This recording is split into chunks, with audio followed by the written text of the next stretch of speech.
Na aula de hoje nós vamos retomar o nosso estudo de recursos. Vocês lembram que na aula passada a gente conseguiu finalmente concluir o exame da teoria geral e passamos a examinar os recursos em espécie. E eu comecei com vocês pela apelação, que é o recurso mais importante, ou sei lá, pelo menos mais conhecido, mais frequente, etc. E nós vimos quando que cabe apelação, né, o recurso que cabe contra a sentença. Depois nós vimos os efeitos da apelação e eu falei para vocês longamente na aula passada sobre o procedimento da apelação em primeiro grau e, sobretudo, em segundo grau. Para a gente concluir, eu passei a examinar com vocês dois pequenos tipos de apelação que têm um procedimento que foge um pouco do padrão normal. O primeiro é a apelação contra a sentença de indeferimento de inicial, quando o juiz põe fim ao processo sem nem mesmo mandar citar o réu. São as hipóteses do artigo 296 do Código de Processo Civil. A gente viu no finzinho da aula. Nesse caso, o que tem de diferente é que, interposta a apelação, no prazo comum de 15 dias, o juiz tem 48 horas, né, para exercer, eventualmente, o juízo de retratação. Então, nós estamos diante de uma apelação que tem efeito regressivo, permite ao juiz se retratar. E aí, de duas, uma. Foi aí que nós paramos. Se o juiz se retrata e desfaz, desconstitui a sentença de indeferimento de inicial, então ele manda o processo prosseguir, agora determinando a citação do réu. Certo? Se o juiz não se retrata e mantém o indeferimento da inicial, ele determinará a imediata subida dos autos, com a apelação, para o órgão adquém, sem que o réu seja citado. Portanto, nós estamos diante de uma apelação que virá desacompanhada das contrarrazões. Não tem contrarrazões simplesmente porque o réu ainda não foi citado, a petição inicial havia sido indeferida. E aí, lá no tribunal, de duas uma, ou o tribunal mantém o indeferimento da inicial, e aí fim de papo, né, o processo não vai seguir adiante, ou o tribunal vai reformar a decisão, anular a decisão de primeiro grau, e aí mandar o processo prosseguir, citando-se o réu. Foi aí que nós paramos, não foi? A outra apelação que tem um procedimento fora do padrão, você já deve imaginar qual seja, é a apelação contra a sentença que julga o processo improcedente de plano. Improcedência de plano. Frequentemente nós temos mencionado essa hipótese que veio acrescentada ao Código de Processo Civil pelo artigo, vocês lembram? Isso, 285-A. Que é uma hipótese que não deve ser confundida com a de indeferimento de inicial. Quando o juiz indefere a petição inicial, ou ele julga indeferimento de inicial, a hipótese anterior, ou o juiz julgará o processo extinto sem julgamento do mérito, ou julgará o processo extinto com julgamento de mérito por prescrição ou decadência. Aqui não. Aqui o juiz vai julgar improcedente. Portanto, ele vai examinar o pedido formulado na petição inicial, desacolhendo-o. Tá? Só para ficar bem claro na cabeça de vocês, essa hipótese do 285-A é uma hipótese que cabe quando? Né? Quando que o juiz vai dar essa sentença de improcedência de plano? Vocês lembram? É assim. Primeiro, pressupõe que existam ações repetitivas sobre um mesmo assunto. Né? Vocês sabem que de vez em quando surgem determinadas questões que dão ensejo a centenas, milhares, eventualmente até milhões de processos iguais, versando sobre a mesma questão jurídica. Então, para se ganhar tempo, esse 285-A permite ao juiz fazer o seguinte: quando houver ações repetitivas, em que se discuta exclusivamente questão jurídica, questão de direito, quer dizer, não tem matéria fática, matéria de prova, é só questão jurídica. E em casos idênticos anteriores, em outros processos iguais anteriores, o juízo já tiver dado pela total improcedência, O que significa dizer, então, que aquele juízo já tem uma convicção formada a respeito daquela questão jurídica e uma convicção no sentido da improcedência? Nos casos novos que entrarem, o juiz pode dispensar a citação do réu. Então, o réu nem sequer será citado, hein?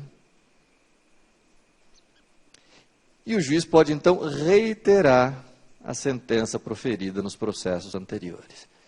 Então, ele vai dar uma sentença dizendo, olha, gente,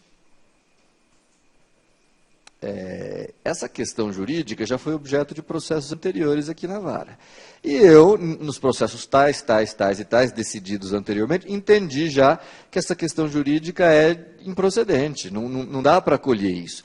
Então, como esse caso é só repetição dos anteriores, dispenso a citação do réu e reitero, por essas tais razões, julgo totalmente improcedente. Vejam que também é um caso de sentença sem que o réu seja citado, mas que não se confunde com os casos de indeferimento da petição inicial. Certo? Até aqui tudo bem? Vocês conseguem diferenciar bem essa sentença da sentença de indeferimento de inicial. Aqui é uma sentença em que o pedido propriamente é examinado, né? Bom, claro, proferida essa sentença, o autor, inconformado, pode apelar no prazo normal. Tá? O autor pode apelar. E essa apelação também é um pouco diferente. Essa apelação também tem um procedimento diferenciado. Por quê? Primeiro, ela também permite ao juiz retratar-se. Não no prazo de 48 horas, mas aqui o juízo de retratação poderá ser exercido pelo juízo dentro do prazo de 5 dias. Então o legislador entendeu que essa sentença é um pouco mais complexa, é uma sentença de improcedência e tal, então dá um prazo um pouquinho maior para o juiz pensar se vai manter ou retratar. Bom, gente, se o juiz se retratar, não tem a menor graça, porque se ele se retratar, o que acontece? A sentença que ele havia dado de total improcedência é desconstituída, e qual é o passo seguinte? Mandar citar o réu, que até então não tinha sido citado. E aí o processo prossegue normalmente, etc. E no final o juiz vai dar outra sentença, conforme o seu convencimento. Mais interessante para nós vai ser a hipótese de o juiz não se retratar. Então, ele mantém a total improcedência. Gente, é claro que para ele ter dado essa sentença, ele tem que ter verificado que a questão discutida é só de direito, que é igual a questão suscitada em outros processos anteriores, e assim por diante. Enfim, ele tem que ter visto que estão presentes os requisitos do famoso artigo 285, letra A. Agora, aqui muito importante, aqui eu tenho um certo medo de que o examinador vai querer pegar vocês. Louco para confundi-los na hora da prova. Nesse tipo de apelação, se o juiz não se retrata, antes de determinar a subida dos autos para o 2º grau, ele determinará a citação do réu. Então, aqui o réu é citado.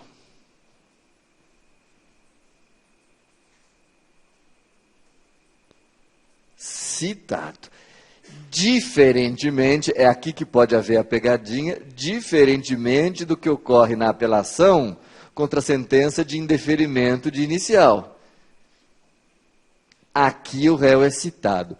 E é curioso, citado não para oferecer contestação, porque o processo já tem até sentença, mas ele é citado nesse momento para oferecer as suas contra-razões da apelação. Isto é, para oferecer o contraditório, enfim, para se manifestar sobre a apelação.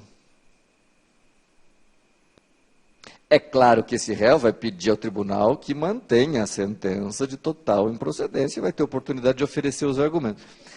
Uma coisa importante que alguns autores falam, eu queria chamar a atenção de vocês para o seguinte. Este réu citado vai apresentar contrarrazões, porque afinal o processo já está em fase de recurso.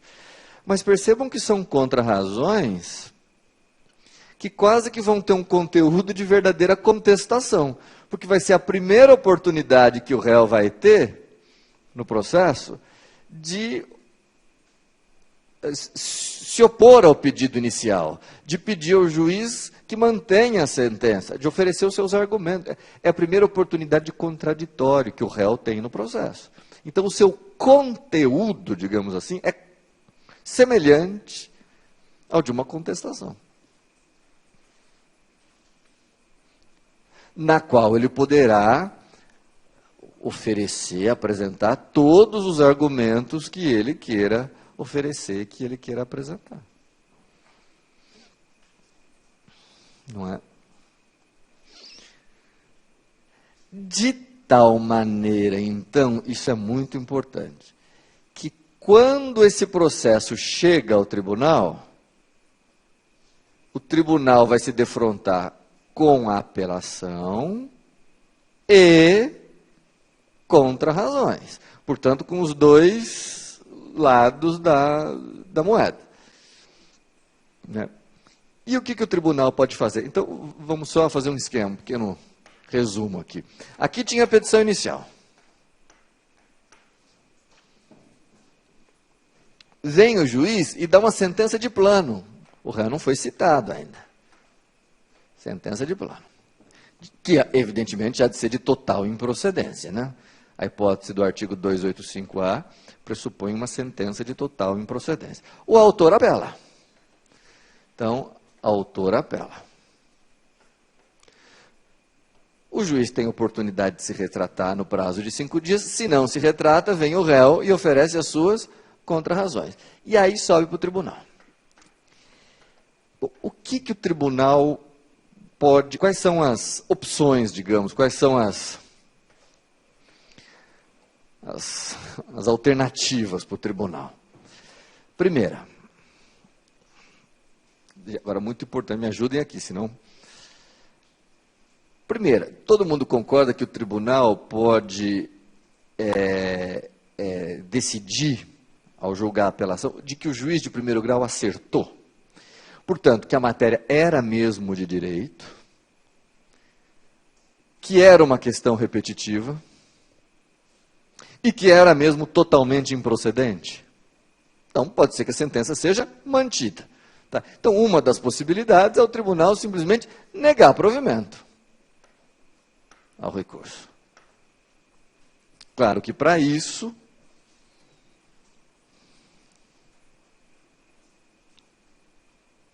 é preciso que o tribunal conclua que o juiz acertou. Tanto por estarem preenchidos os requisitos do artigo 285-A, como por ser de fato um caso de improcedência. Segunda possibilidade, não sei se vocês vão perceber. Pode ser que o tribunal conclua que a questão discutida naquele processo não era só de direito. Tem questões ali, de fato, diferentes dos processos. Não há perfeita correspondência, coincidência entre este processo e os precedentes, os processos anteriores. Não era, portanto, caso de se aplicar o artigo 285-A, porque o 285-A pressupõe sentenças de total improcedência em casos anteriores idênticos. Então, uma das possibilidades é o tribunal concluir que os casos anteriores não eram idênticos, que esse é diferente, que ali, por exemplo, tem matéria fática a ser discutida, etc. Se o tribunal entende assim, que tem matéria de fato a ser provada, que tem outras questões a serem abordadas, nada mais resta a ele fazer senão o quê? Senhores futuros desembargadores. Isso, o tribunal tem que dar provimento ao recurso não para reformar, porque não dá para mudar de improcedente para procedente ainda. O tribunal tem que dar provimento ao recurso e anular a sentença,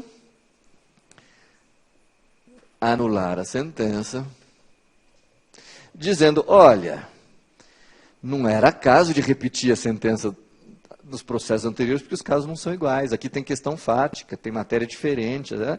Anula a sentença e devolva agora para o primeiro grau, que o primeiro grau dê prosseguimento ao processo normalmente.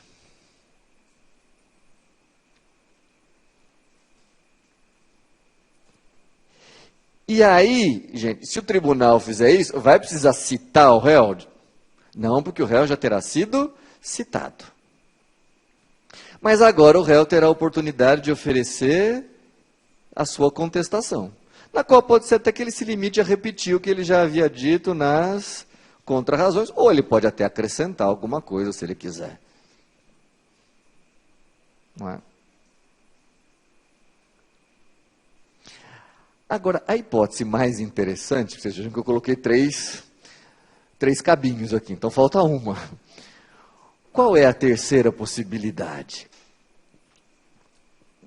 Veja se vocês entendem. Pode ser que a apelação vá para o tribunal e o tribunal entenda o seguinte, olha que interessante, que a questão de mérito, a questão discutida no processo, é mesmo só de direito. Tá? A questão não tem fato para ser discutida. É só uma questão jurídica. Tá? Mas que a conclusão do juiz pela total improcedência está errada. Que a questão jurídica, na verdade, deveria ter sido julgada procedente. A minha pergunta é, pode, neste caso, o tribunal, em vez de anular a sentença e devolver para o primeiro grau, simplesmente dar provimento e reformar a sentença de improcedente para procedente? Portanto, dar uma sentença agora contrária ao réu. Qual seria o problema aqui? O problema é, essa sentença, se o juiz reverter de improcedente para procedente, a sentença agora vai ser contrária ao réu. A pergunta é, mas esse réu teve oportunidade de se manifestar? Ele teve oportunidade de contraditório? Sim, porque ele foi citado e ofereceu as suas contrarrazões sobre matéria que é só de direito. Então, hoje em dia, tem se entendido que uma das possibilidades é, desde que a matéria seja só de direito, não haja necessidade de produção de provas, como em segundo grau o contraditório foi exercido, coisa que não havia acontecido no primeiro grau ainda, mas foi em segundo grau, o tribunal pode reformar a sentença de improcedente para procedente. Né? Porque agora, em segundo grau, o contraditório, nessa passagem do primeiro para o segundo grau, o contraditório foi exercido. O réu foi citado e teve oportunidade de falar.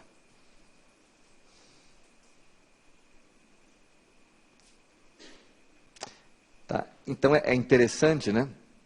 Só para concluir. O juiz de primeiro grau,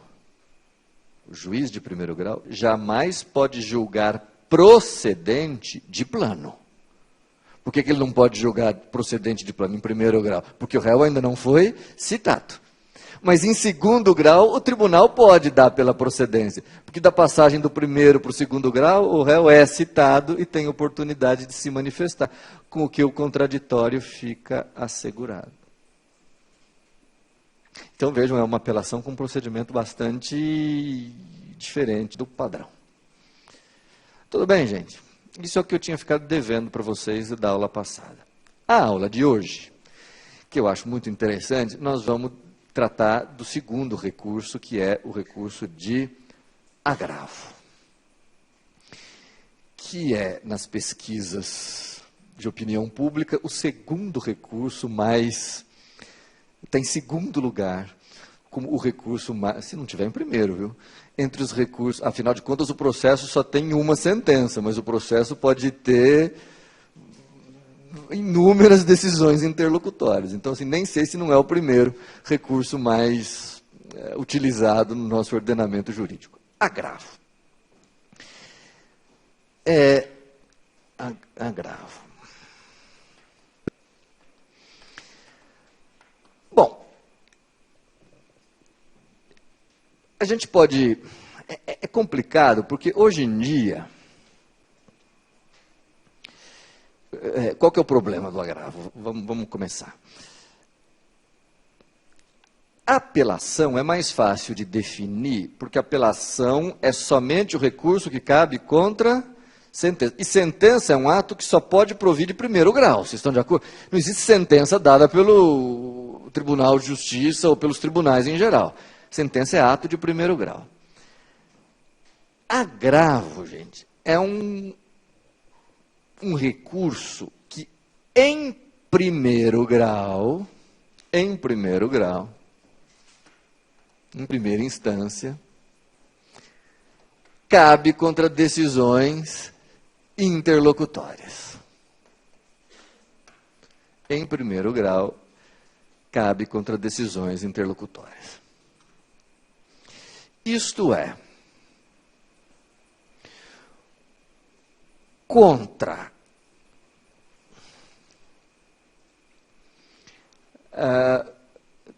decisões contra atos que tenham cunho decisório, mas que não põem fim ao processo, não são sentença. Tá?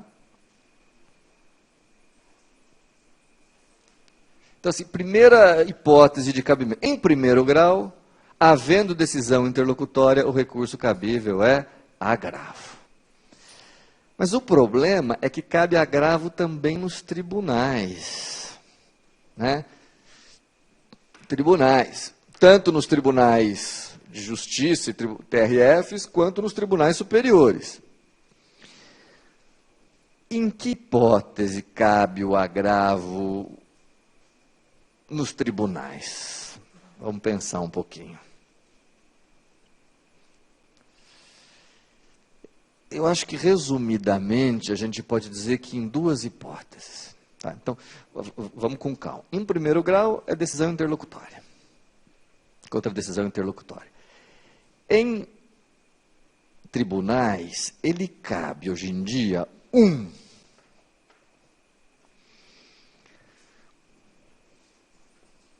contra as decisões unilaterais do relator,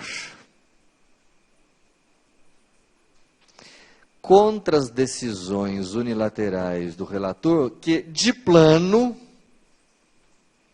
acolhem ou rejeitam o recurso. Então, decisões do relator que, de plano, acolhem ou rejeitam o recurso.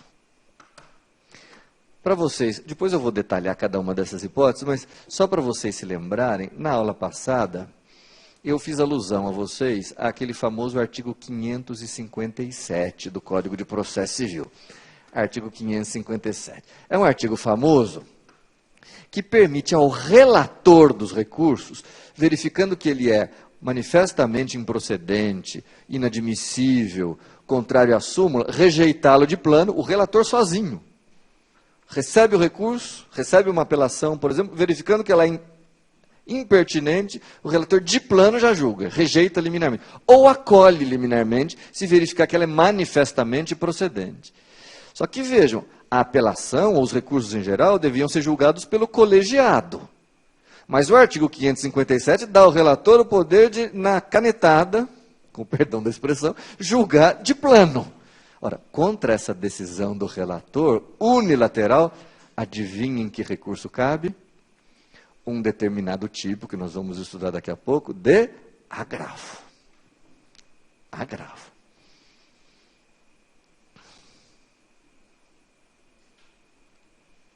Tá. Tudo bem? E a outra hipótese de cabimento de agravo nos tribunais é a seguinte. Vamos imaginar que houve uma apelação. O tribunal julga, pelo colegiado, profere um acórdão. pode ainda caber recurso especial para o STJ ou recurso extraordinário para o Supremo.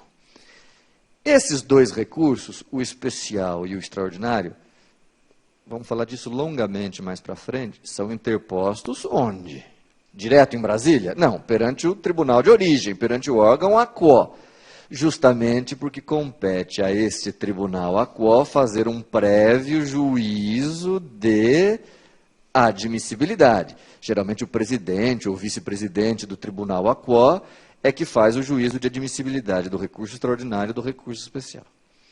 Pois muito bem, se o órgão AQO fizer um juízo de admissibilidade negativo, portanto, se o órgão AQO indeferir o processamento do recurso especial do recurso extraordinário, contra o despacho, decisão denegatória do recurso especial ao recurso extraordinário, adivinhem que recurso cabe?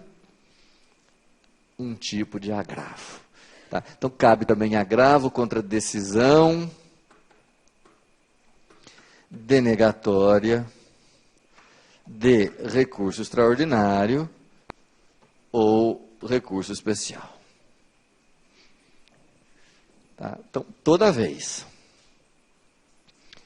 que alguém interpuser recurso extraordinário ou Supremo ou recurso especial para o STJ, perante o órgão AQO, e o órgão AQO denegar segmento, indeferir segmento, dizendo que não estão preenchidos os requisitos de admissibilidade, se o recorrente não se conforma, ele pode interpor um recurso de agravo. Em síntese, se nós não estamos loucos, cabe agravo em 3 hipóteses. Em primeiro grau, contra decisão interlocutória. E nos tribunais, ou contra decisões unilaterais do relator, que de plano acolhe ou rejeitam outros recursos, ou contra decisão indeferitória, denegatória de recurso extraordinário, recurso especial. Tudo bem? Vamos começar examinando o agravo em primeiro grau, né, contra decisões interlocutórias. Então, vamos primeiro nos ater a essa primeira forma de agravo, que é o agravo em primeiro grau. Agravo em primeiro grau. Portanto, agravo contra decisão interlocutória. Aqui tem umas coisas interessantes para vocês saberem. Vocês sabem que o nosso Código de Processo Civil é dos anos 70. Mas que de lá para cá, nós estamos em 2014, houve uma série de pequenas alterações, reformas, o Código foi passando aí por sucessivas alterações. E uma das partes mais atingidas por essas alterações foi a parte dos recursos. E o agravo, um dos recursos que mais sofreram modificações. Em que sentido? Desde que o Código de Processo entrou em vigor nos anos 70, ou seja, desde o início, o Código estabelecia que contra decisões interlocutórias cabe agravo, mas esse agravo podia ou pode ser interposto de 2 maneiras. Ele pode ser interposto sob a forma retida ou sob a forma de instrumento. Os dois são agravos. Os dois buscam modificar, reformar uma decisão interlocutória, mas eles são interpostos de formas diferentes. O agravo retido e o agravo de instrumento. Pois bem, essas duas continuam sendo as 2 formas de interposição do agravo até hoje. Isso não mudou de 1974 para agora. Continuam existindo essas 2 formas de interposição. O que mudou foi o seguinte, agora muita atenção. Até os anos 90, 90 e poucos, cabia ao agravante optar, escolher livremente qual a forma pela qual ele pretendia interpor o agravo. de livre escolha do agravante, decidir se ele queria interpor agravo retido ou se ele preferia interpor o agravo de instrumento, que eu vou abordar detalhadamente daqui a pouco, mas só para vocês terem uma ideia. O agravo retido é uma forma de agravo que não é para ser decidida pelo tribunal já. O agravo retido só vai ser apreciado pelo tribunal mais para frente, depois que tiver havido apelação. Ao passo que o agravo de instrumento é uma forma de agravo que é para ser decidida desde logo, de imediato. Pois muito bem, até os anos 90 cabia ao agravante escolher. Nem preciso dizer a vocês, portanto, que até os anos 90 a forma predominante, absolutamente predominante de interposição do agravo era o agravo de instrumento. Por quê? Porque ele é de apreciação imediata. Raramente, ou era relativamente raro, que as partes se valessem do agravo retido, porque o agravo retido é uma coisa que só vai ser apreciada depois que tiver sentença, etc. Era raro.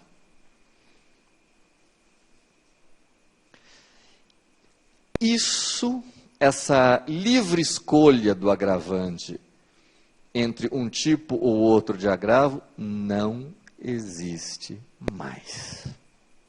Não existe mais. Por quê? Porque hoje em dia é a lei e não mais o agravante. É a lei que vai dizer quando que o agravo deve ser retido e quando que o agravo deve ser de instrumento. Então, hoje em dia não há mais opção, não há mais, quando há uma decisão interlocutória, a possibilidade de se optar entre interposição sob a forma de instrumento ou a interposição sob a forma retida. Hoje só tem uma forma correta de interposição, que é a lei que vai dizer. E a lei vai dizer como. Então, muita atenção que eu vou dizer como é que funciona. A lei vai dizer o seguinte: no Brasil, em primeiro grau, contra decisão interlocutória, a forma por excelência de interposição do agravo é a forma retida. Hoje em dia, o agravo no Brasil, predominantemente, a forma por excelência é o agravo retido.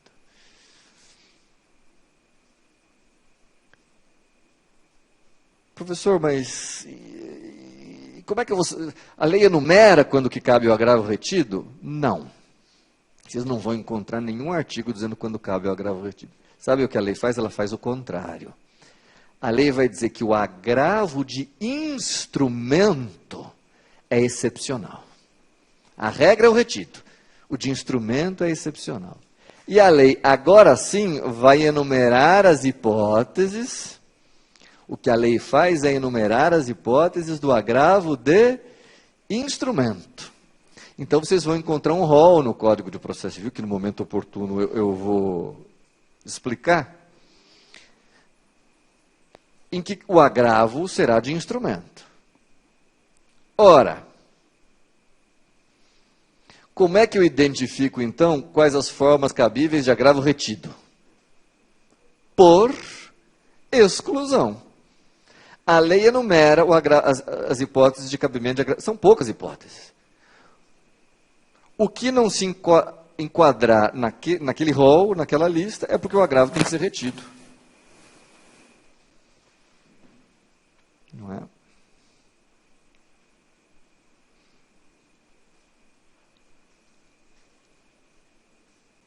Agora, eu não sei se ficou claro, com isso não há mais opção do litigante, porque ou a minha hipótese concreta se encaixa naquelas hipóteses de agravo de instrumento, e aí o agravo tem que ser de instrumento, ou ela não se encaixa, e aí o agravo tem que ser retido.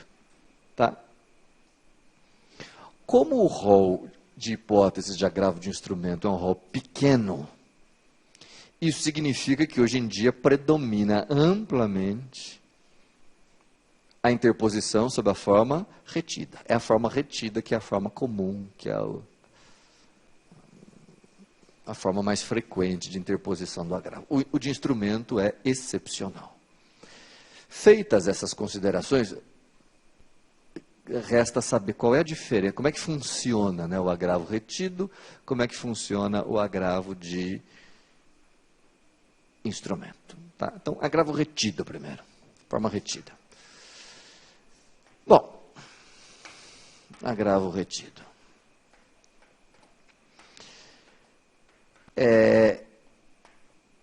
Bom, normalmente o agravo retido funciona da seguinte maneira.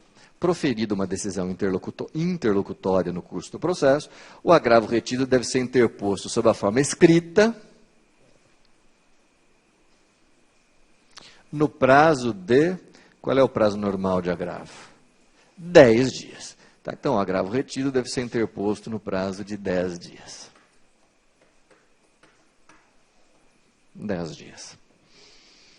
Sob a forma escrita. E, claro, acompanhado das respectivas razões. Então, o agravante peticionará pedindo a modificação, a reforma da decisão interlocutória e expondo já os motivos, as razões pelas quais ele acha que a decisão tem que ser modificada. Não sei se vocês lembram, só refrescando a memória, o agravo retido é um dos 2 recursos previstos no Código de Processo Civil como daqueles que dispensam preparo. Agravo retido não tem preparo nunca. Qual é o outro, hein? Esqueci. Embargos de declaração. Tá? Aliás, por que, hein, que o agravo retido e os embargos de declaração não têm preparo, nem poderiam ter? Os embargos de declaração são apreciados pelo mesmo órgão. E o agravo retido porque ele fica retido. E só sobe quando subir a apelação. Então ele pega carona na apelação. Então não precisa de preparo. Tá?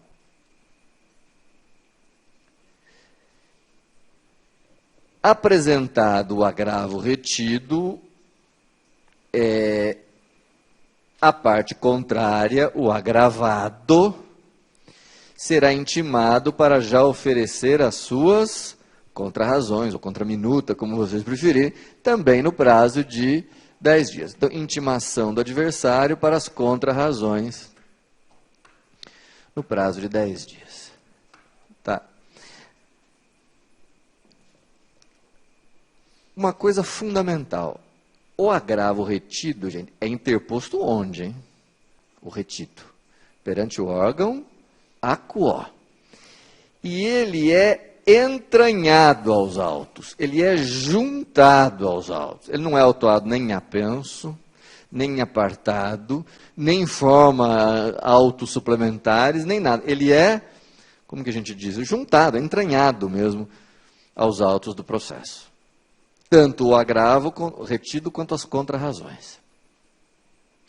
Tá? Agora sim, como é que funciona? Qual é o funcionamento, qual é o mecanismo do agravo retido? Então, prestem bastante atenção para vocês não se confundirem.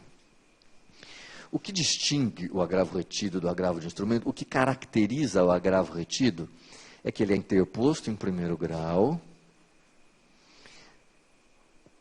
mas ele não será apreciado desde logo. Ele não é apreciado de imediato, até porque ele fica entranhado no processo, e o processo está em primeiro grau ainda. Então, o que caracteriza o agravo retido é que ele não é apreciado pelo órgão adquém desde logo. Uma vez que a sua apreciação fica relegada para quando da subida de eventual recurso de apelação, interposto por qualquer das partes no momento oportuno. Então, vou repetir. O que caracteriza o agravo retido é o fato de que ele não é apreciado de imediato, não sobe de imediato, né, não é examinado de imediato, porque o seu exame fica relegado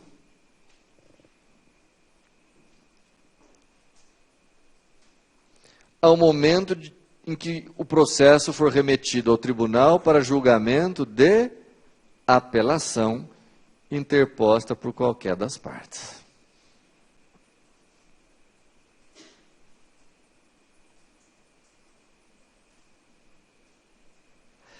Então, assim, gente, deixa eu ver se eu consigo ser claro aqui. No curso do processo, o juiz profere uma decisão interlocutória. Digamos que seja uma decisão interlocutória contrária aos nossos interesses. Bom, se não for cabível a hipótese de agravo de instrumento, a gente tem que interpor o agravo retido, porque se a gente não interpuser o agravo retido, aquela decisão tornar-se-á preclusa. Então, o agravo retido impede que aquela decisão se torne preclusa.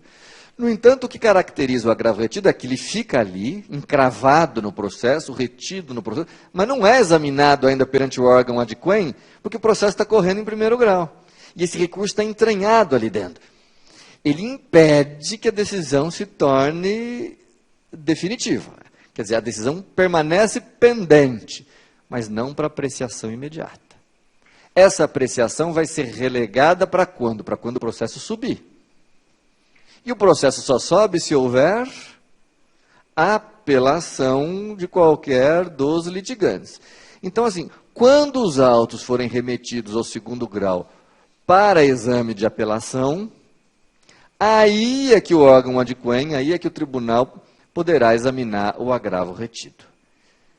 Só para concluir esse procedimento,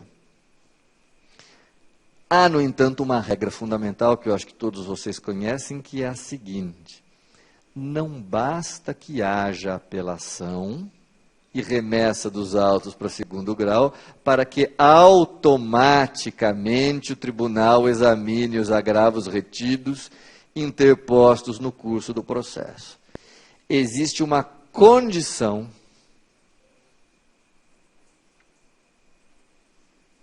que o agravante deve cumprir para que o tribunal possa apreciar o agravo retido por ele interposto. Qual é esta condição? É preciso que nas razões ou nas contrarrazões de apelação,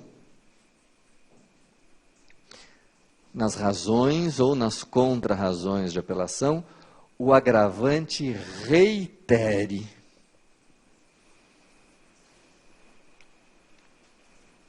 o pedido ao tribunal de que examine o agravo retido. É preciso que haja reiteração por parte do agravante, pedindo ao tribunal que examine o agravo retido antes de examinar a apelação. E por que tem essa exigência, gente?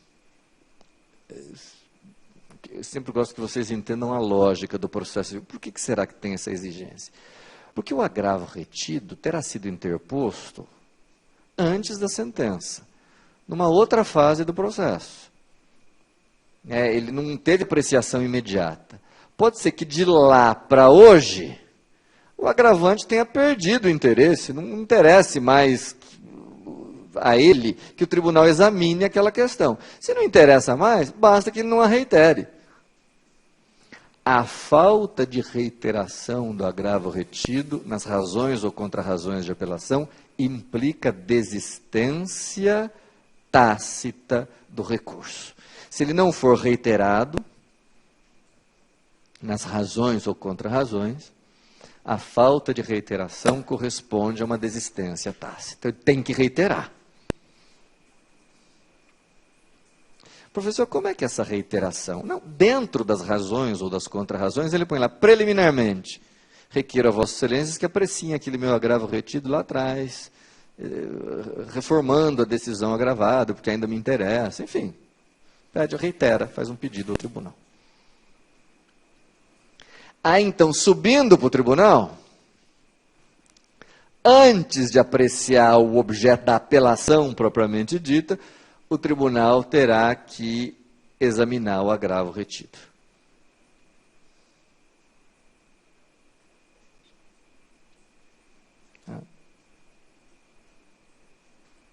Então, vocês estão acompanhando? Então, vamos passo a passo. O juiz deu uma decisão interlocutória. O prejudicado agravou retido, ficou ali dentro do processo, impedindo que a decisão preclua. O processo continuou. Pode ter demorado ali anos. Aí veio a sentença. Aí, o o prejudicado pela sentença apela. Nessa apelação, nas razões ou nas contrarrazões, o agravante, conforme ele tenha vencido ou perdido, tem que reiterar o pedido de apreciação do agravo retido. Vamos pegar um exemplo concreto que eu acho que ilustra melhor como é que isso funciona, para isso ficar bem claro para vocês. Vamos imaginar que A promove uma ação contra B, qualquer. E imaginem que o processo começa aqui com a petição inicial, e lá pelas tantas, o autor pede uma prova, sei lá, prova pericial. Prova pericial. Então, faz uma petição, o autor faz uma petição dizendo, excelência, quero fazer prova pericial, porque precisa de prova técnica, etc. Vem o juiz aqui e indefere perícia. Ok? Indefere a prova pericial. O autor não se conforma com essa decisão porque ele acha importante. Então ele vem e agrava retido. Qual é o primeiro efeito do agravo retido? O que o agravo retido faz? Impede que essa decisão se torne preclusa. Tá, mas o agravo retido não tem efeito suspensivo, o que significa dizer que o processo prossegue. Tá? Claro que, interposto o agravo retido, o juiz já intima a parte contrária para o oferecimento das contrarrazões. E como em todo agravo, o retido também é dotado, se o juiz quiser, o agravo retido também tem a possibilidade de retratar. Pode ser que o juiz, lendo o agravo retido, se convença que errou. Bom, se ele achar isso, eis a oportunidade de ele reformar a sua decisão. E aí é claro que se ele volta atrás, o agravo retido fica prejudicado. Mas vamos supor que o juiz não reforme. Aí o processo vai prosseguir. E lá pelas tantas, pode ser que o juiz profira uma sentença qualquer. Vamos imaginar que seja de improcedência. Improcedência.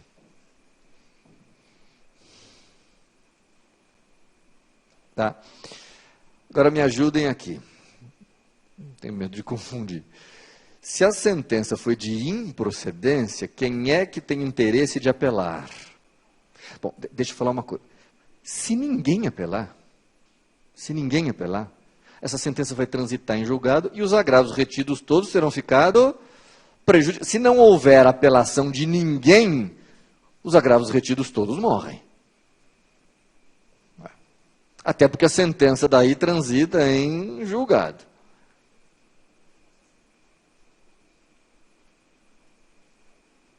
Mas é claro, vamos imaginar, nos interessa a hipótese de o autor apelar. O autor apela.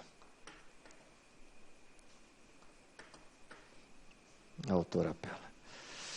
Agora, este mesmo autor que está apelando, havia lá atrás interposto agravo retido porque ele quer que se faça perícia. Se ele ainda acha importante a questão da perícia, se ele ainda quer que a perícia seja feita, ao interpor o recurso de apelação, nas suas razões, ele tem que fazer o quê? Senhores membros do tribunal, excelências, por favor, quero que apreciem o meu agravo retido, porque a perícia é fundamental. A perícia era necessária. Aliás, por isso que o juiz julgou improceder, não fez perícia lá atrás. Então, requeiro que se faça perícia. Tem que reiterar, porque se não reiterar,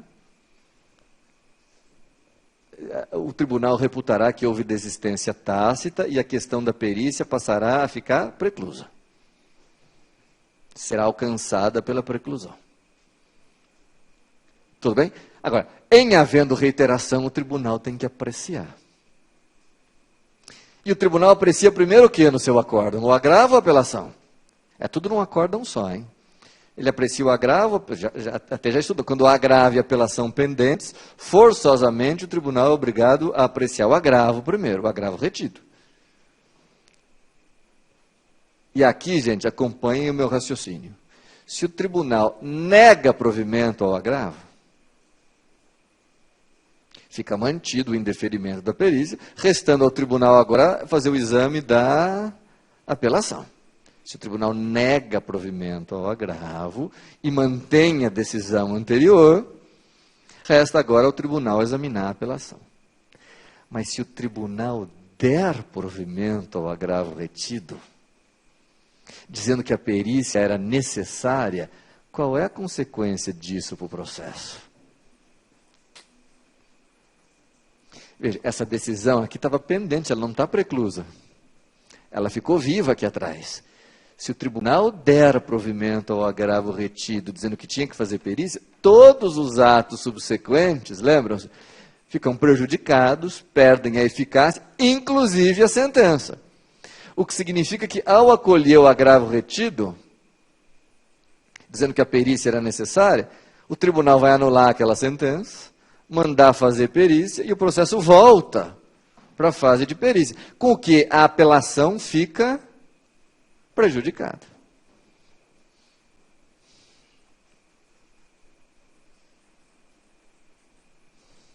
Não é?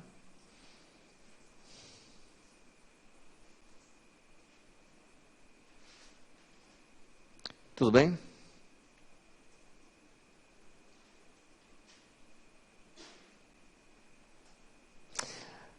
Por isso que alguns processualistas, gente, isso que eu vou falar agora eu vou pôr entre parênteses, só para vocês pensarem, vocês que são futuros juristas, juízes, promotores, etc., para vocês refletirem, ainda mais agora que a gente tem um projeto aí em trâmite. Muitos juristas criticam um pouco o agravo retido, dizendo, tá bom, o agravo retido não tumultua o processo, porque ele fica ali encravado, não é julgado de imediato. Mas, por outro lado, se ele for acolhido lá na frente, a consequência é que ele faz o processo retroagir lá para trás, perdendo-se todo o trabalho que tinha sido feito nesse intervalo. Então, algumas pessoas criticam isso. Outras pessoas criticam o agravo de instrumento, dizendo que ele tumultua o processo, porque ele, a todo tempo o tribunal interfere no processo. Então, são coisas para vocês avaliarem. Atualmente, a opção do nosso legislador é preferencialmente pelo agravo retido. Tá? Com esse risco. Se o agravo retido for acolhido lá na frente, pode ser que todo o trabalho feito a posteriori se perca. Tudo bem? Mas eu quero ainda examinar com vocês uma outra possibilidade. Existe a possibilidade de acontecer o seguinte, mesma ação, petição inicial, olha que importante, pode ser que lá pelas tantas, o autor peça perícia, igualzinho. O juiz indefere e o autor agrava retido. Igualzinho à situação anterior. Sem mudar. Mas pode acontecer que o processo prossiga e mesmo sem a perícia que o autor requereu, o juiz acabe dando uma sentença de procedência. É possível, né? O juiz se baseia em outras provas, sei lá, prova testemunhal, prova documental, e julga procedente, mesmo sem a perícia. Bom, isso significa que o autor não vai apelar, porque a sentença foi de procedência. Se o réu também não apelar, transita em julgado. Mas me interessa o seguinte, imaginem que, prestem bastante atenção, pode ser que o réu apele. O réu apela.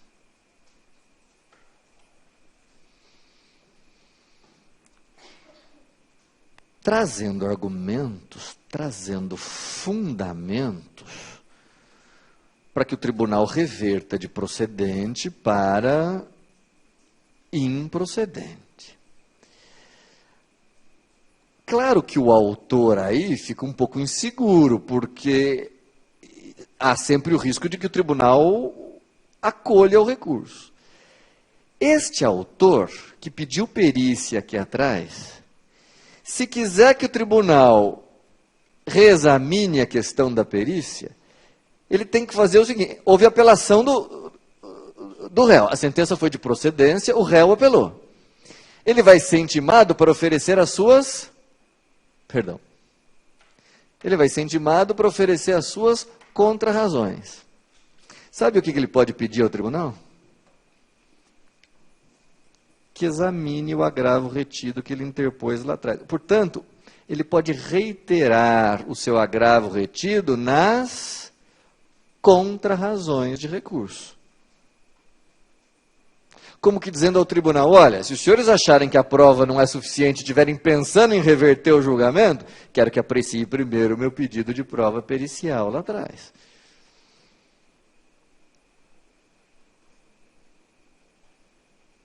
Não é? Ou seja, o agravo retido tem que ser reiterado, ou nas razões, ou nas contrarrazões. Dependendo se o agravante ao final venceu ou perdeu. Se não houver reiteração nas razões ou nas contrarrazões, o agravo não será apreciado, não será examinado.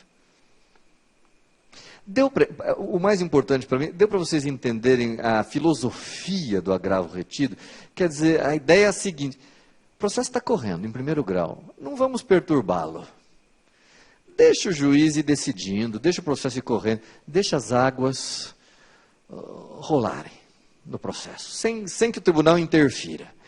Mas se no curso desse processo o juiz for dando decisões que eu não quero que permaneçam, para impedir que elas precluam, eu vou interpondo agravos retidos. E mais para frente eu decido se quero que o tribunal as examine ou não, quando os autos subirem por conta da apelação. Se sim, eu reitero os que eu quero que sejam reapreciados, se não, eu não reitero.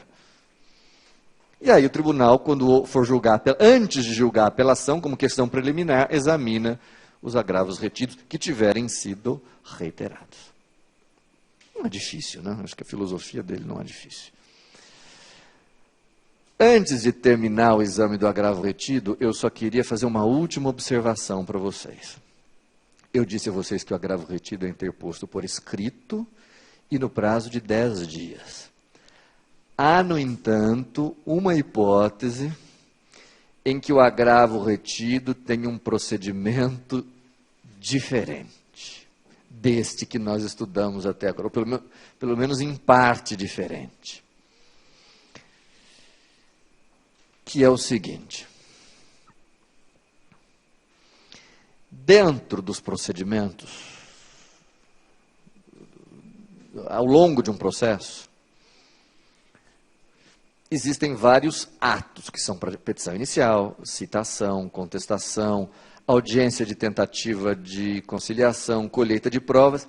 E o último ato, diria, tanto no procedimento ordinário, quanto no procedimento sumário, quanto em muitos dos procedimentos especiais, o último ato é uma audiência que se chama audiência de instrução e julgamento, né? Que serve para que o juiz colha a prova oral, por isso que ela se chama audiência de instrução, depoimentos das partes, prova testemunhal, etc. E, eventualmente, já profira a sentença, se tiver condições, se já tiver elemento. Então, é, digamos assim, praticamente a última fase do procedimento.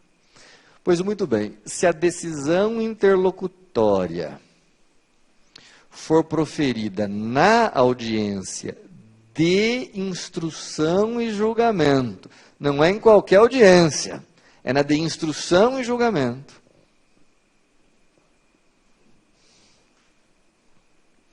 o agravo retido terá uma interposição diferenciada. Por quê? Porque ele tem que ser interposto oralmente e na própria audiência, portanto, no ato. Não tem prazo para interposição, ele tem que ser interposto de imediato e oralmente. Então, o prejudicado tem que levantar a mão e dizer: excelência, pela ordem, gostaria de agravar retido da sua decisão. O juiz, então, vai franquear a palavra para que ele apresente o seu agravo retido, já com as razões.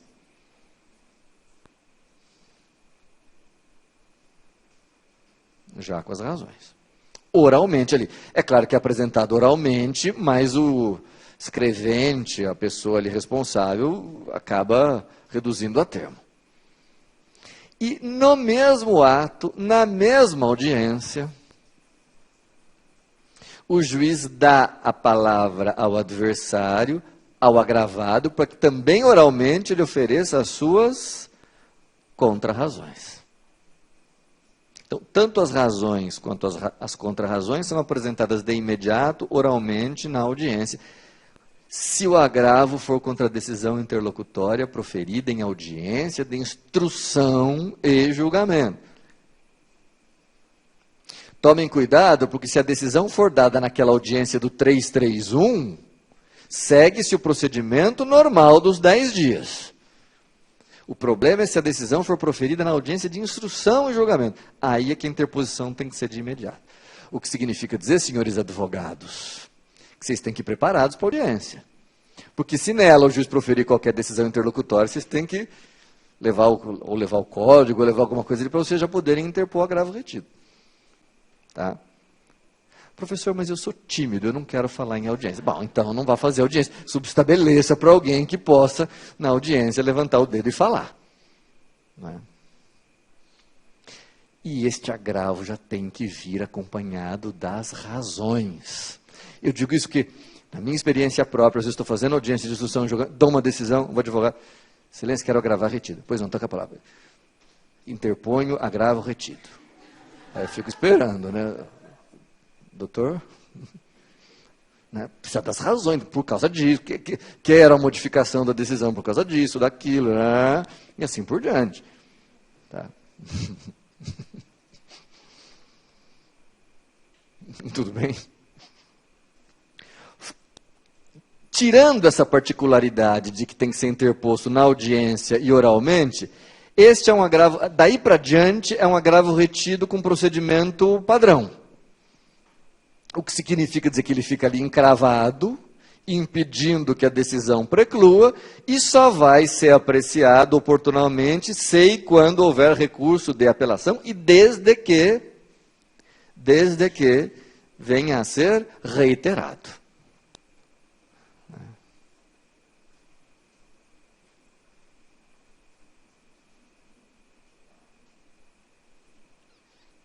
Tudo bem?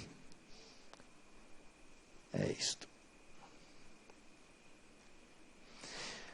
Bom, agora que você já tem essas noções a respeito do agravo retido, vamos examinar a segunda forma de interposição de agravo contra decisões interlocutórias de primeiro grau, que é o agravo de instrumento. Agravo, agora sob a forma de instrumento. Hoje em dia, é uma forma de interposição de agravo excepcional. Excepcional. Que depende de previsão legal.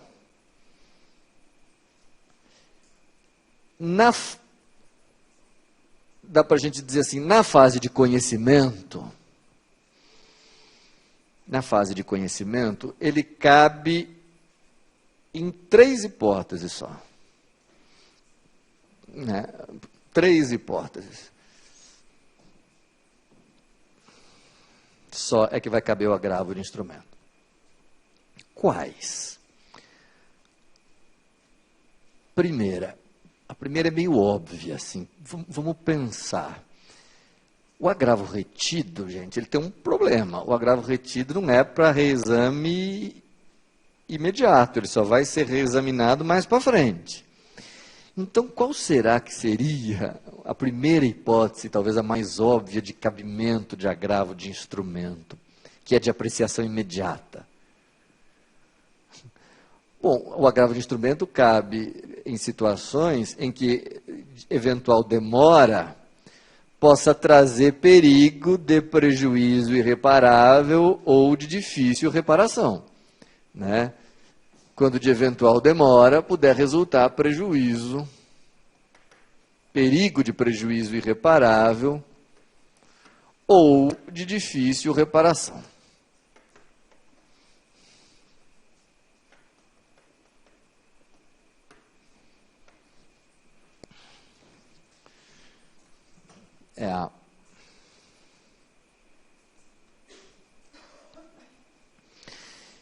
Ou seja, sempre que se tratar de decisões relacionadas a situações de urgência, digamos assim, em que o reexame pelo órgão adquém não pode esperar o transcurso do processo até o final.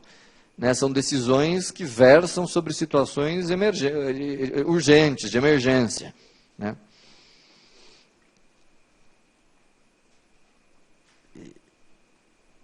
É isso.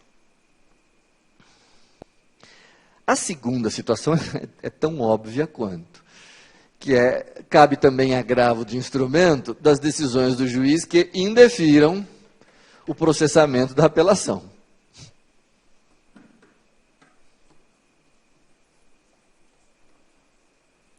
Indefiram o processamento da apelação. Parem um minutinho para refletir sobre essa segunda hipótese. Por que será que aqui o agravo tem que ser de instrumento? Pensem.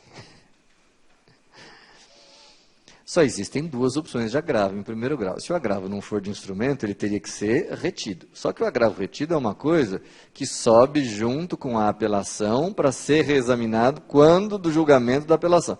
Ora, se nós estamos falando de uma decisão que indeferiu o processamento da apelação, caso a parte agrave retido, qual vai ser o problema?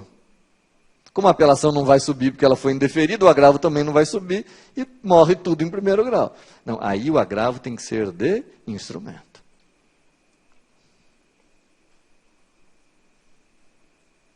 Tá? E a terceira hipótese que o Código deixa expresso de cabimento de agravo de instrumento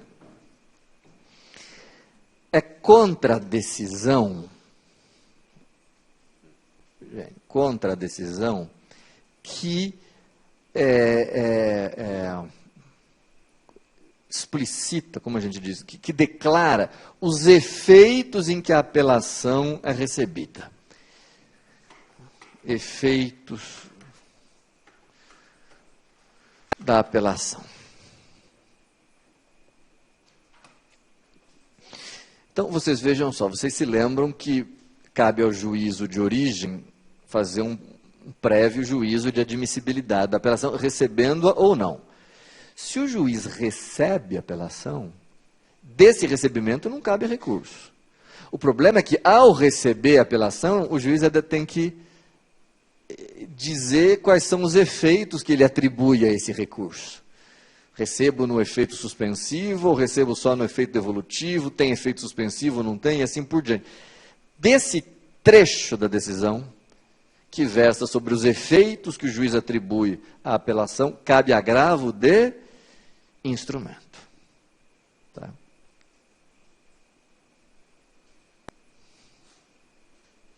Então, na fase inicial do processo, na fase de conhecimento propriamente dita, a gente pode dizer que cabe agravo de instrumento nessas três hipóteses só.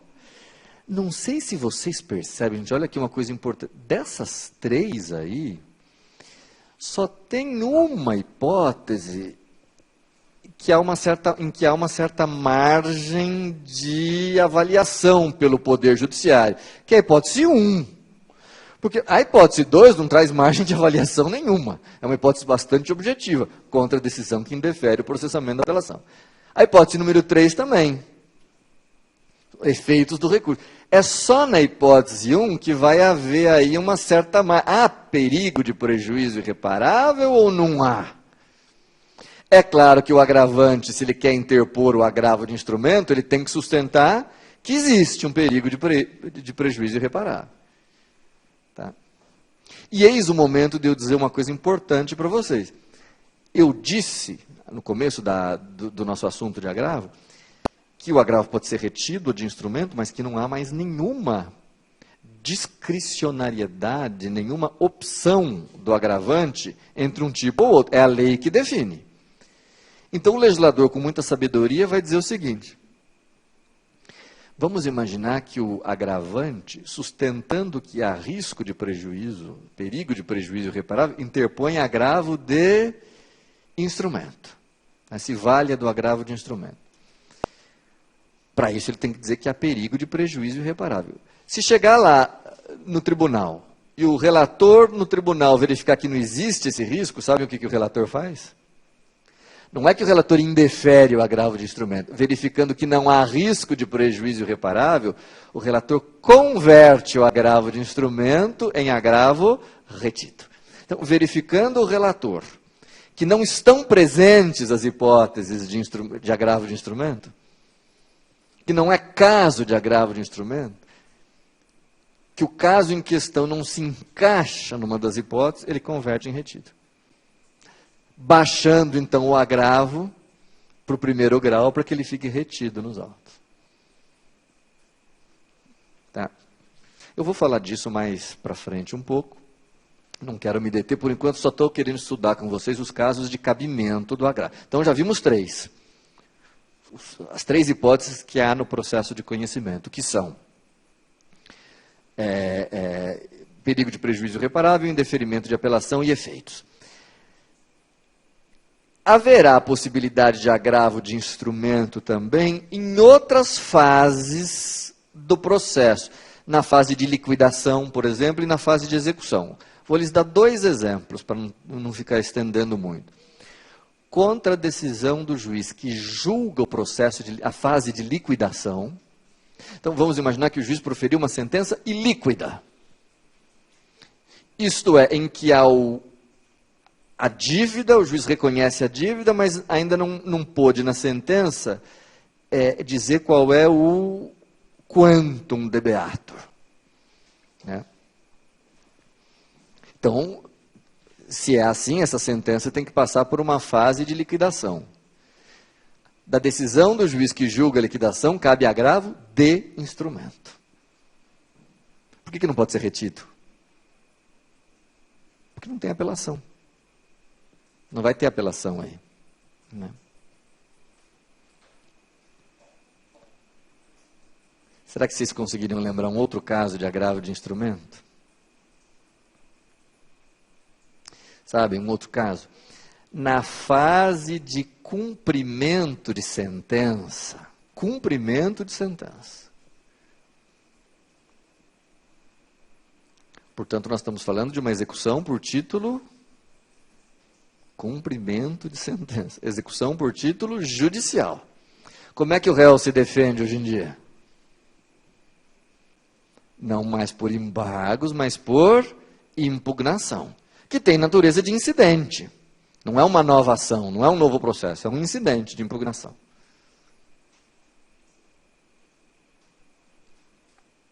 Pois muito bem, da decisão do juiz que julga esse incidente, o agravo é de instrumento. Agravo de instrumento. Então, eu acho que esses aí são os exemplos mais comuns e mais importantes de cabimento de agravo de instrumento. Esses 3 na fase de conhecimento e esses 2 últimos que eu dei, do julgamento da liquidação e do julgamento da impugnação. Tá? Então, quando o juiz decide a impugnação na fase de cumprimento de sentença, o agravo é de instrumento. O que precisa ficar claro para mim, se vocês tiverem entendido é suficiente, é a ideia de que, quando o agravo tem que ser de instrumento, a lei precisa dizer. Porque se a lei não disser, por exclusão, o agravo tem que ser retido. Essa é a filosofia.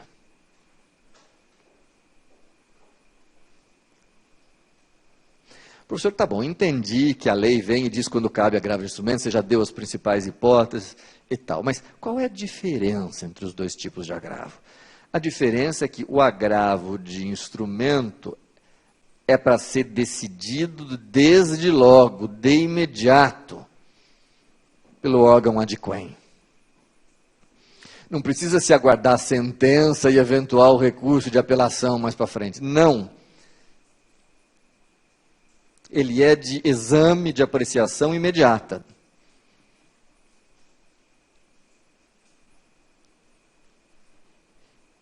E como ele é para ser apreciado de imediato, o procedimento dele é um pouco diferente. Porque, vejam, o processo está em primeiro grau. O processo está correndo em primeira instância. O juiz deu ali uma decisão. Se eu quero que o tribunal examine de imediato, eu já devo interpor o meu agravo de instrumento diretamente onde? Perante o órgão ad quem. Aliás, é o único recurso do nosso ordenamento jurídico, o único, que é interposto diretamente perante o órgão ad quem. Agravo de instrumento.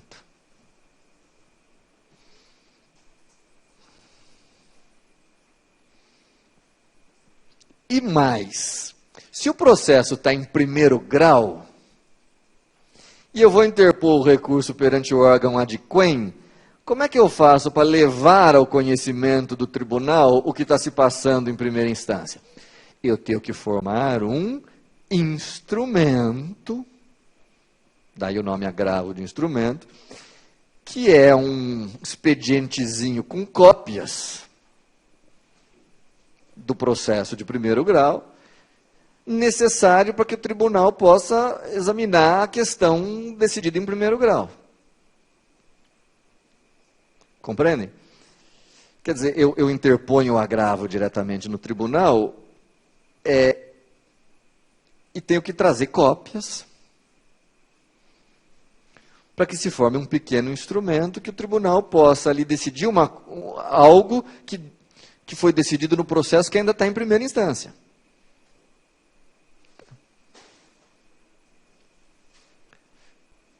Bom, algumas questõezinhas procedimentais aqui, curiosas para vocês pensarem. Quando, numa das reforminhas do tribunal, o legislador determinou que o agravo passasse a ser interposto diretamente no tribunal, eu me lembro, eu já era juiz, foi em 95, alguns advogados falaram, mas eu sou do interior, como é que eu vou fazer para interpor o meu agravo de instrumento? Eu vou ter que vir a São Paulo? Porque os tribunais ficam, geralmente, até onde eu sei, os tribunais ficam nas capitais. E aí surgiu a questão, como é que faz? Precisa vir interpor aqui em São Paulo? Precisa, ou nas capitais? Etc. Bom, veio o legislador e disse o seguinte, não, o agravo de instrumento tem que ser interposto perante o órgão ad quem, mas pode ser interposto, primeiro, diretamente, é claro, se a pessoa quiser passear na capital, pode vir. Também pode ser interposto por fax. Então pega-se o fax lá do tribunal, com a ressalva de que se for por fax, no prazo de 5 dias tem que apresentar o original do agravo. Por quê? Porque corre-se o risco de o fax, como chama, de sumir, né, desaparecer. Pelo correio com aviso de recebimento. O agravo de instrumento pode ser interposto pelo correio. Não é? Professor, mas aí como é que vai garantir que vai chegar em 10 dias no tribunal? Não, a lei diz que quando a interposição é pelo correio, basta postar no prazo de 10 dias. Basta postar no prazo de 10 dias. Não precisa chegar no prazo de 10 dias. Agora, é conveniente. Professor, se eu esquecer de fazer o aviso de recebimento, bom, aí se a pessoa puser no correio sem o aviso de recebimento e chegar ao tribunal, ótimo. Mas se não chegar, como é que a pessoa prova que interpôs? Então é conveniente que se faça com o aviso de recebimento. Também admite-se hoje o chamado protocolo integrado nos estados em que houver. Protocolo integrado. E, naturalmente, todas essas questões vão desaparecer ou estão desaparecendo na medida em que os diversos estados vão adotando o processo eletrônico, o processo digital. Bom, aí a questão da interposição desaparece, a dificuldade de interposição desaparece, que a pessoa interpõe no próprio computador. Tá? Mas onde ainda não houver processo eletrônico, processo digital, tem que ser ou pelo correio, ou por fax, ou a pessoa vem interpor e aproveita, passeia e faz compras na capital. Tudo bem? Professor, você falou que o agravo tem que ser interposto perante o órgão adquém e com peças, cópias do processo para que o tribunal possa saber o que está se passando. Quais cópias, quais peças do processo têm que ser juntadas ao agravo de instrumento? Bom, resposta. O código faz referência a 3 peças como sendo obrigatórias. Tá? Tem 3 peças que são obrigatórias. Significa dizer, se elas faltarem, o agravo de instrumento não será conhecido, não será admitido. Quais são as 3 peças obrigatórias? Bom, a cópia da decisão interlocutória, por razões óbvias, né, gente? Cópia da decisão interlocutória. Como é que o tribunal vai reexaminar a decisão interlocutória se não tiver cópia dela? Cópia da certidão de intimação da decisão interlocutória. Certidão de intimação. Aqui eu pergunto para vocês por que essa certidão de intimação é tão importante? Para verificar se o recurso é tempestivo ou intempestivo.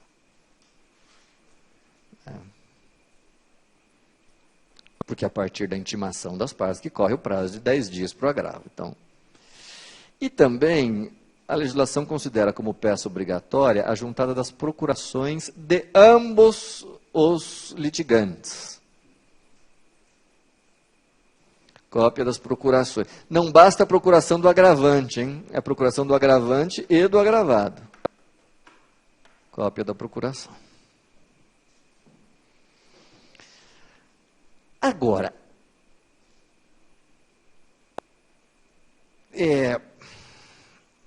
olha só. Essas 3 peças são as que o legislador escolheu para considerar obrigatórias, de tal forma que, se faltar qualquer uma delas, o agravo de instrumento não é conhecido. Além disso, gente, o desembargador, o relator do agravo, não é adivinho. Ele não tem o dom como chama isso? Da onisciência. Então, além disso, é óbvio que o agravante precisa juntar todas as demais peças que sejam necessárias para a compreensão e exame do agravo. Por exemplo, me parece óbvio que precisa juntar uma cópia da inicial, uma cópia do que vem se passando no processo, talvez.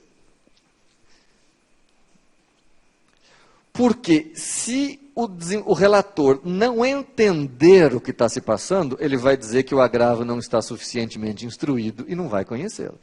Então a gente pode acrescentar também as demais peças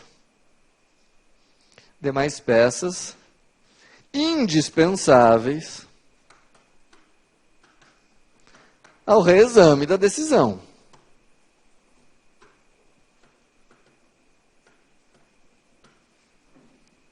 Demais peças que sejam indispensáveis ao reexame da decisão. Tá?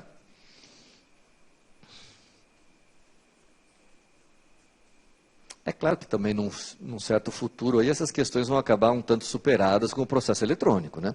Mas, enfim, enquanto o processo, pelo menos em boa parte dos lugares, é físico, precisa instruir o agravo com essas peças. Professor, com cópias, precisa a necessidade de serem cópias autenticadas? Resposta, não. Cópias simples, cabendo ao agravado, verificando que há alguma falsificação ou alguma, como se chama, alguma falha de cópia, alguma falsificação, suscitar a questão. Então, as cópias não precisam ser autenticadas, nada disso.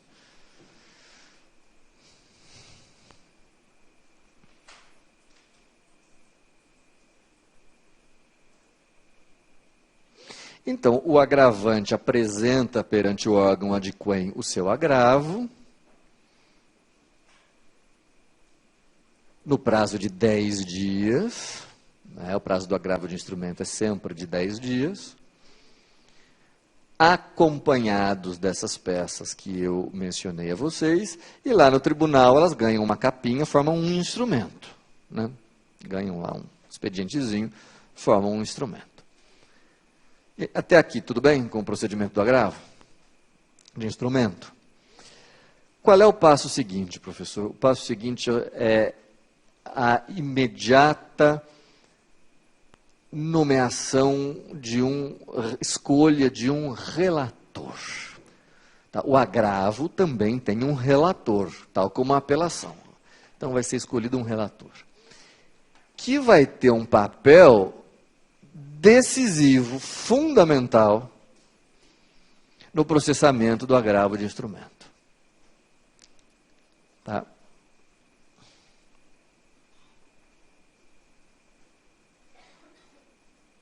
Ele tem uma série de tarefas a serem examinadas.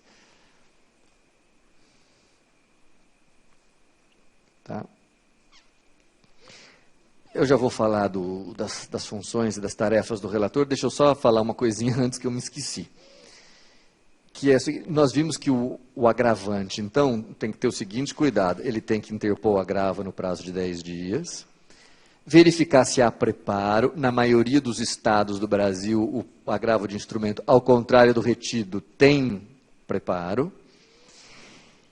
E, gente, antes que eu me esqueça, tem que interpor o agravo no prazo de 10 dias, instruir com as cópias que eu mencionei agora, e hoje em dia o agravante tem que ter um cuidado que eu já ia me esquecendo.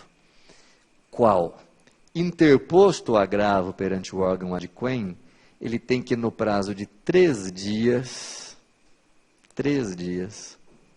da interposição perante o órgão adquém, comunicar ao órgão aquó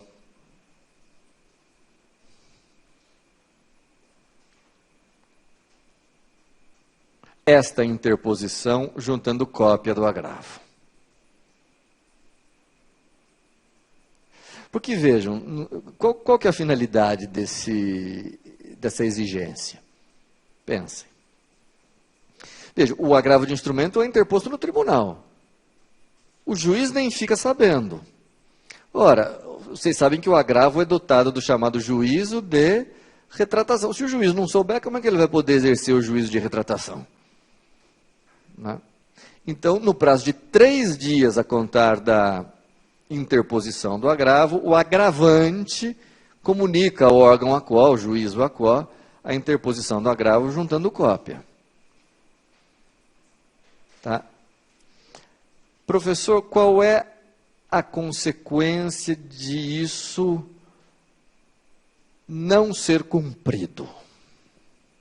Né? Se o agravante não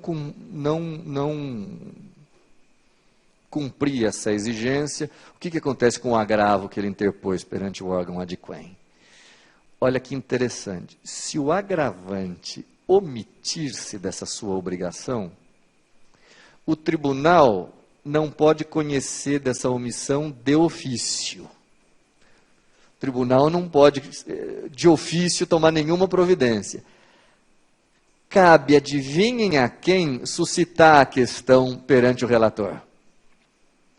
Quem que é o adversário do agravante? O agravado. Tá. Então, o agravante tinha que comunicar ao primeiro grau. Não comunicou no prazo de 3 dias. Cabe ao agravado levar esse fato ao conhecimento do relator, que então não conhecerá do agravo.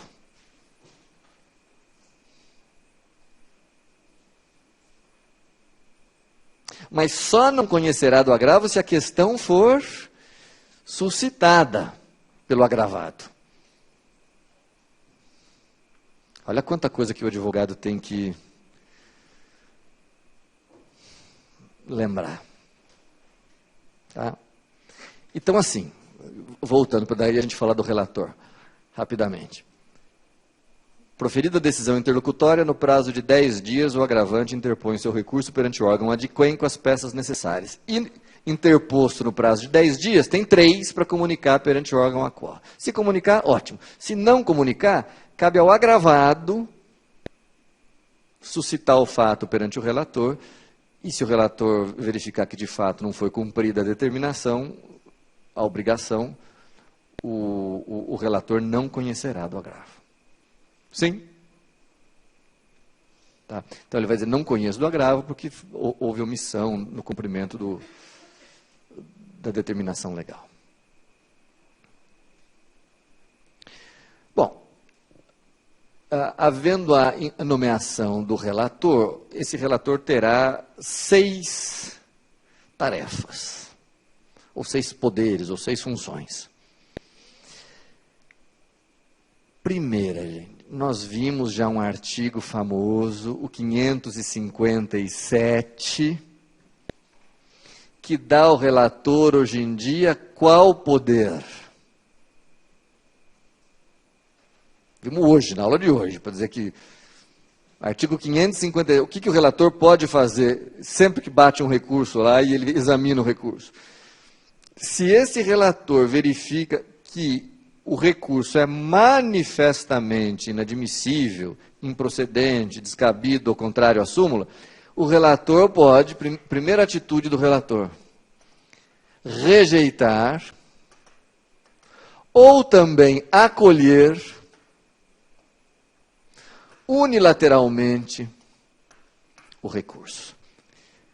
Então, até brinquei com vocês, é possível que o relator já na canetada decida de plano, ou acolhendo ou rejeitando o agravo de instrumento.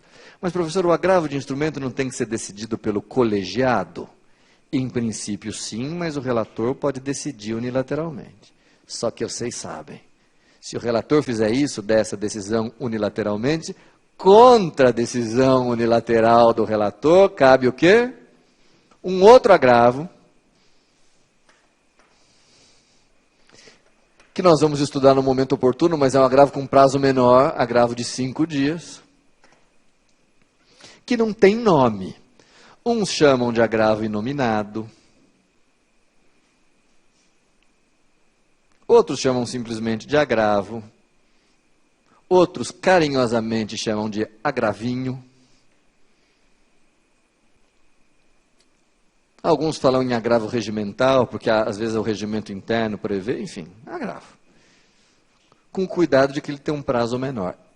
E esse agravo vai ser examinado pelo órgão colegiado, que pode reformar a decisão do relator. Tá? Então, primeira tarefa do relator, verificar se não é caso de decidir unilateralmente o agravo de instrumento. Se for caso, ele já pode fazer isso, dar uma decisão unilateral, e da sua decisão unilateral cabe agravinho. Tá? Segunda tarefa do relator, e aí a gente termina, porque já me avisaram do nosso tempo. A segunda tarefa do relator é verificar se estão presentes as hipóteses de cabimento de agravo de instrumento, porque nós vimos que hoje em dia o agravo de instrumento só cabe em determinadas hipóteses expressamente previstas.